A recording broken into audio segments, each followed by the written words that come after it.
जब तलक है जिंदगी, जब तलक है जिंदगी फुर्सत नहीं है काम से, कुछ समय ऐसा निकालो प्रेम कर लो श्री राम से।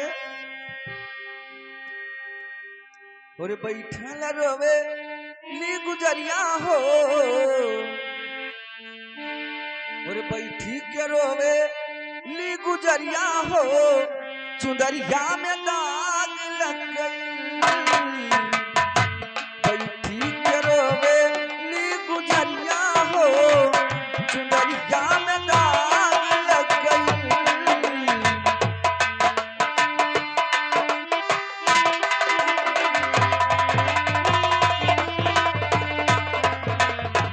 कैसे जाई पिया के नगरिया हो, कैसे जाई सैया के नगरिया हो, चुंदरिया में दाग लग गई।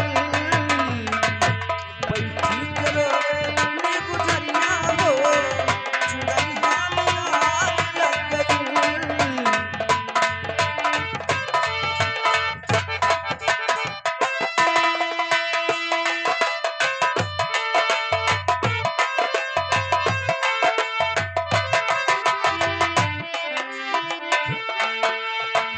आइल बगावेला के हमरो सने सेवा, आइल बगवाना के हमरो सने सेवा।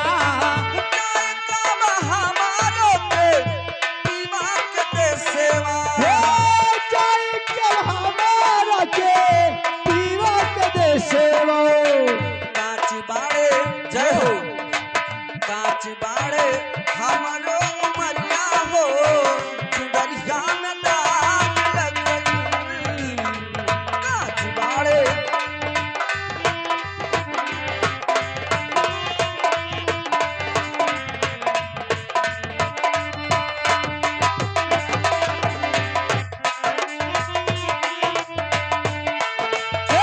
कैसे जाई पिया के नगरिया हो, कैसे जाई पिया के नगरिया हो, चुनरिया में दाग लग गए।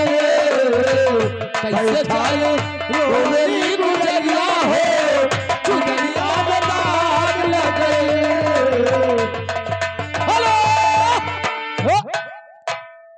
ये लीजिए मेम साहब, ये आ गए दीजिए। संतराम चौहान बाबू।